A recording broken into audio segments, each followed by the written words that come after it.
Shabbat Shalom.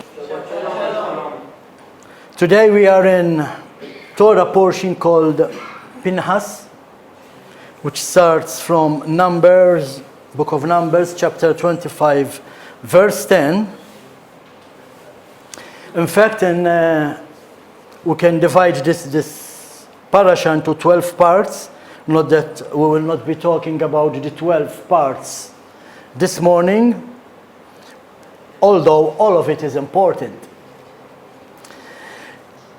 Numbers 25, verse 10, we see the zeal of Pinchas. Numbers 26, verse 1, it talks about the census of a new generation. Numbers 27, verse 1, it talks about the daughters of Zelophehad. Numbers 27, verse 12, we see Joshua being appointed as Moses' successor. Numbers 28 talks about the daily offerings. And from here downwards, we will be talking about the offerings, which are verse 9 of chapter 28, the Sabbath offering. There is an offering that we bring on the Sabbath. Verse 11 of chapter 28, it talks about the monthly offerings. There is an offering that is brought every month. Chapter 28, verse 16, the offering at Passover. Verse 26, the offering at the festivals of weeks. Verse 1 of chapter 29, it talks about the offering at the festival of trumpets. Also, in chapter 29, we see the offerings of the Day of the Atonement. And on verse 12, we see the festivals, the offerings of the festivals during Sukkot. So we see there are a lot of offerings, but we will not be discussing this during the Torah portion. Offerings we will discuss in the future during our services. What is the main message from last week's Parasha? If you remember last week's Parasha, it was about faith in God. We saw people being protected for 40 years in the desert, and every time that God removed his protection, they were being attacked.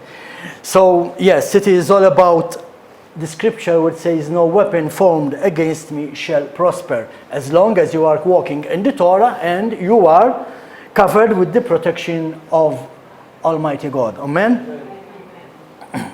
In fact, just because we are not feeling like being attacked, it doesn't matter that there are no spirits fighting for our souls. There is a spiritual warfare going on. There are spirits fighting over our souls. God is fighting for our soul. The devil is fighting for our soul.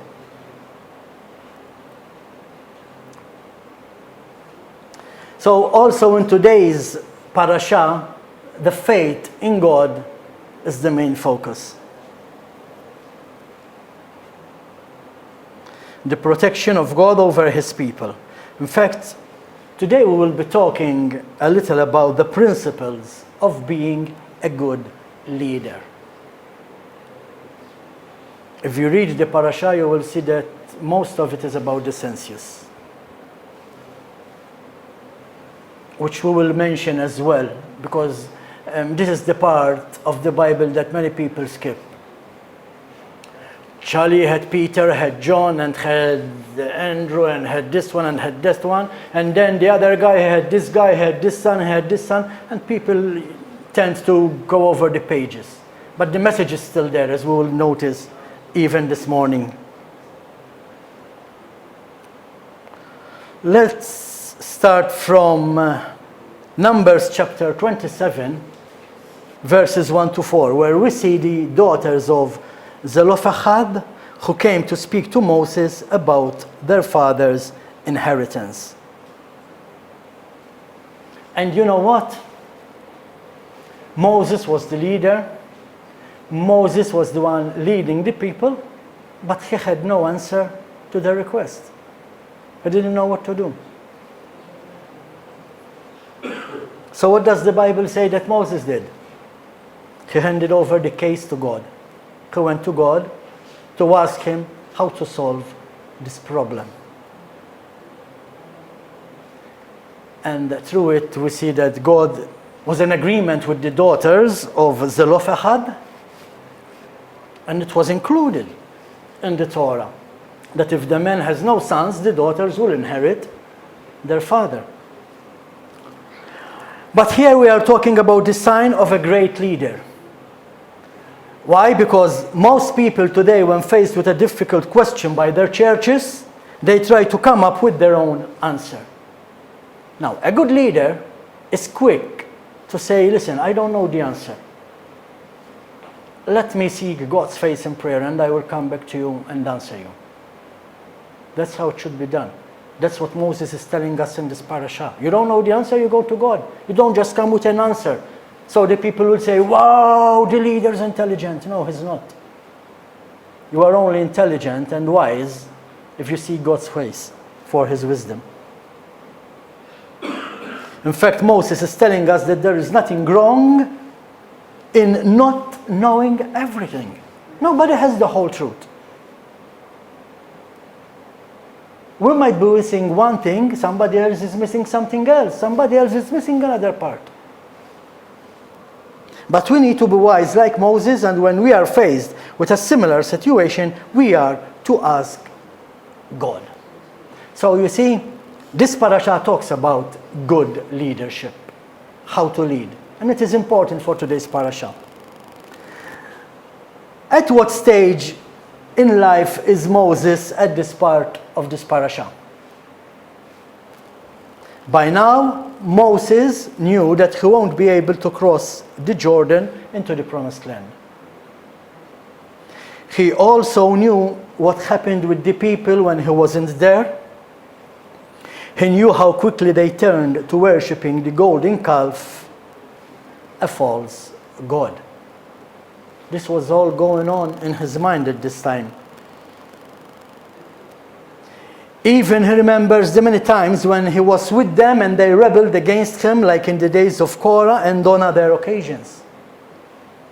And he was thinking about all this.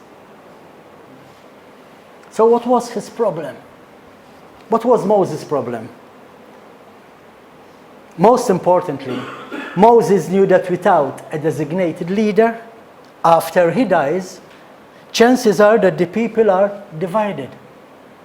No leader, the sheep are scattered. He knew chances are that they go back to worshipping false gods.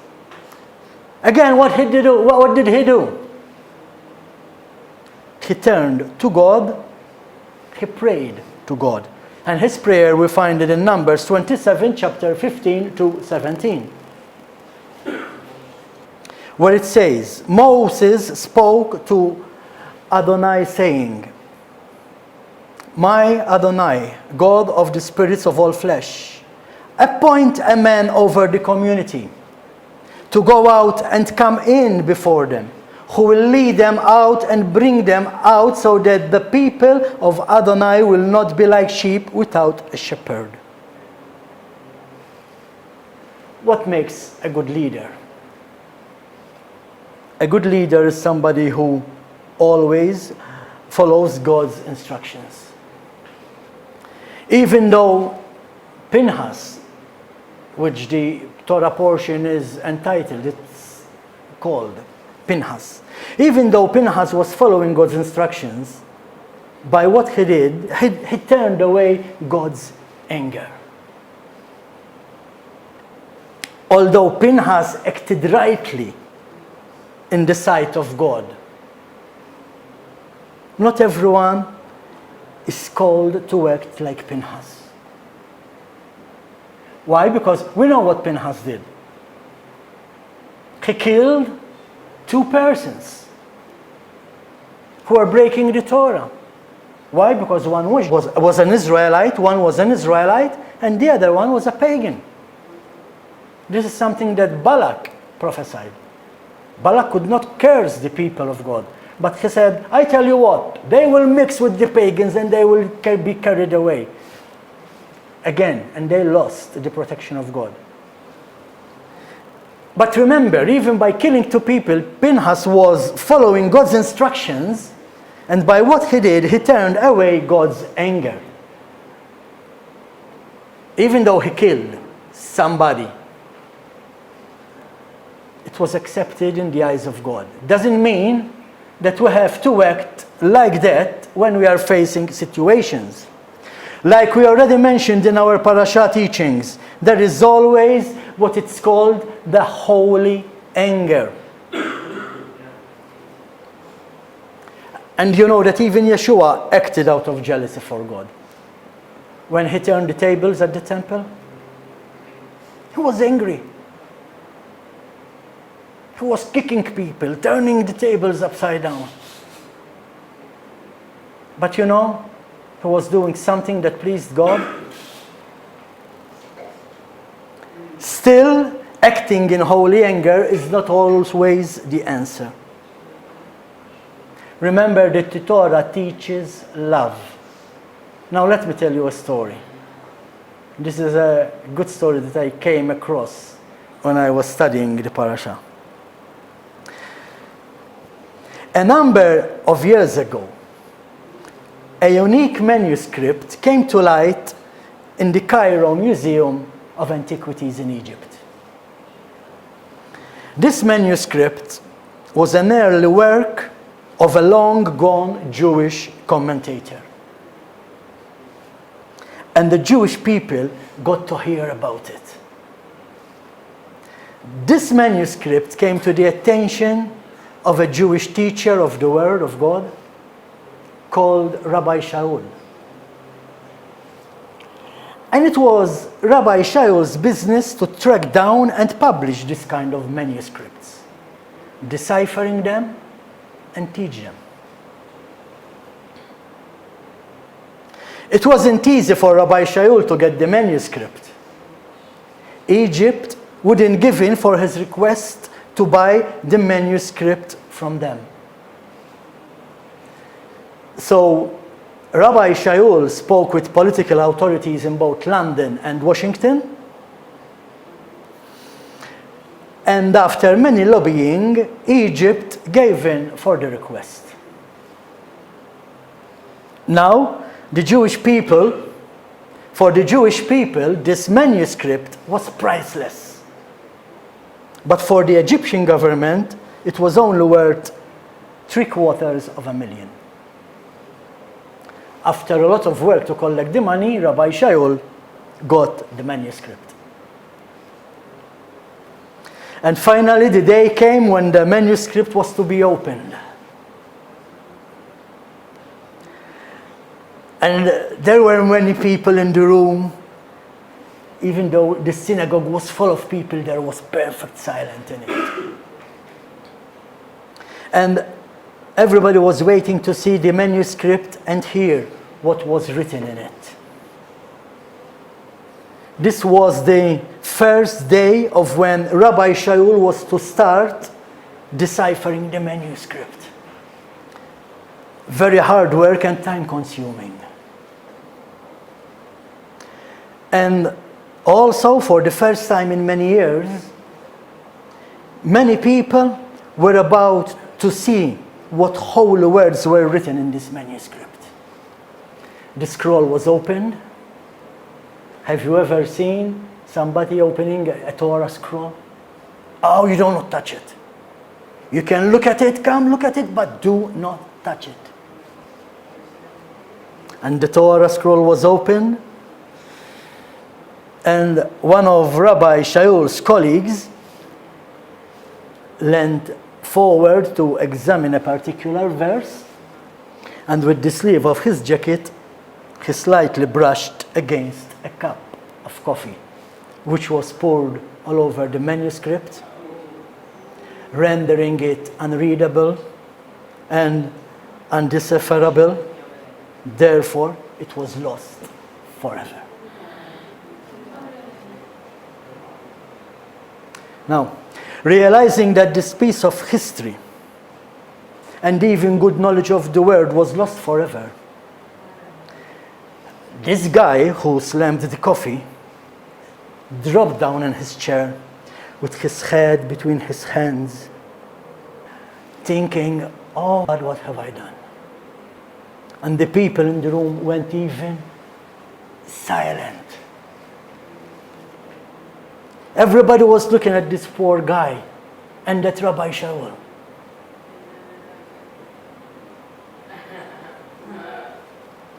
It was during that moment that Rabbi Shaul went on the man who spilled the coffee,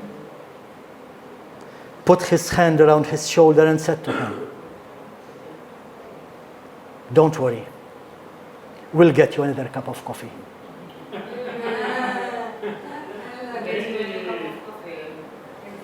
What do we learn from all this? Especially from today's parasha. We learn that we have only one job. This is to do the will of God.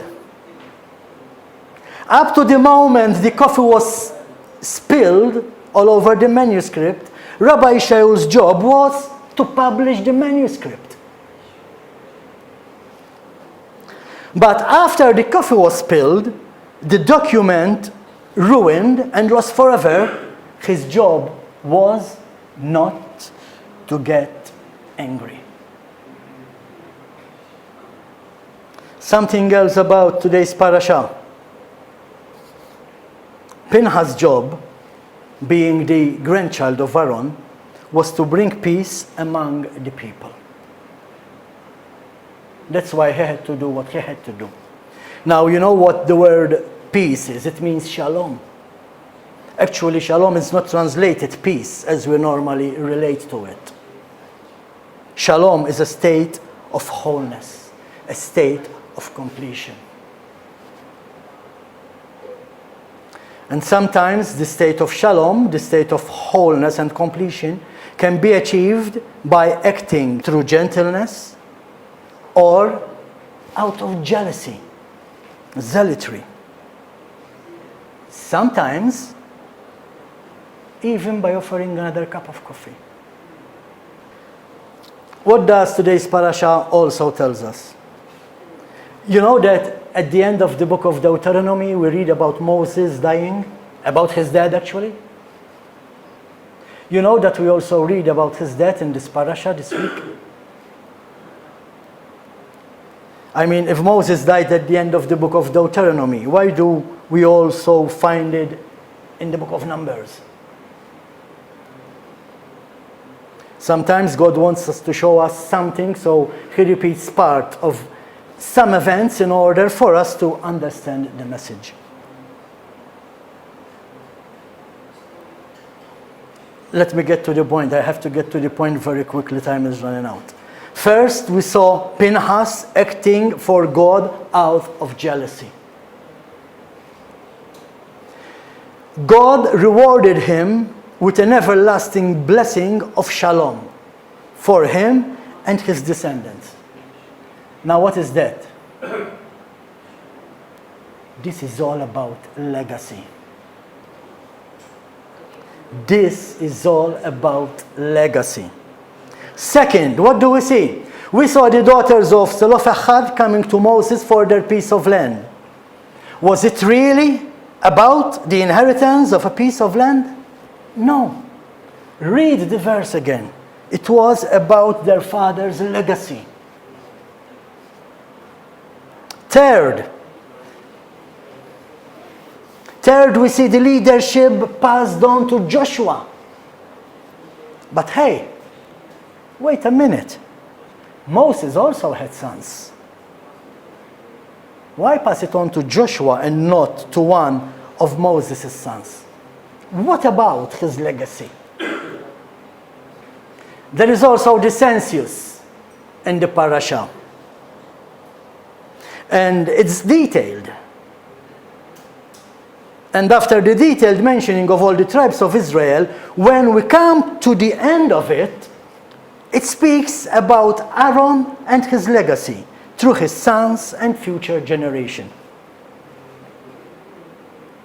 But when we expect to read about Moses' legacy, the census ends. There's nothing about Moses and his legacy. Even when praying for a successor, Moses, without asking for a legacy, he was asking for a legacy. Now this is interesting. Like, Lord, how about one of my sons to continue my work?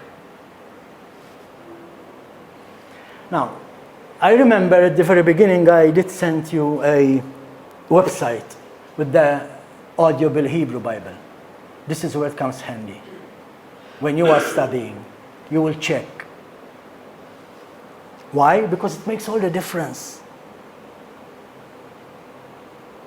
Here we can notice a Hebrew word that Moses is using, which is called ifkod. In his prayer, Moses used the word ifkod. Now, ifkod is the same word that is used for the legacy when the 10 tribes were being counted. So we know that the census of the tribes of Israel was all about the legacy. Moses used the same word. That's how we know that Moses was asking for a legacy from his family to continue the leadership. It's like Moses saying, God, appoint a legacy for me. Still, God appoints Joshua as the leader of the people. As always, we need to study the word. In Numbers 27, verse 12, we read. Now pay attention, this is interesting. Then Adonai said to Moses, go up this mountain of the Avarim range and look at the land that I have given to the children of Israel. Avraim is the same word used by the daughters of Zelophehad when asking about their father's legacy. So what was God telling Moses? You are about to die. Go up the mountain of legacy. And where do we find Moses' legacy in all this parasha? Numbers 27, verses 19 to 20. God is telling Moses what to do with Joshua. And he said, you will have him stand before Eleazar, the priest, and the entire assembly, and commission him before their eyes.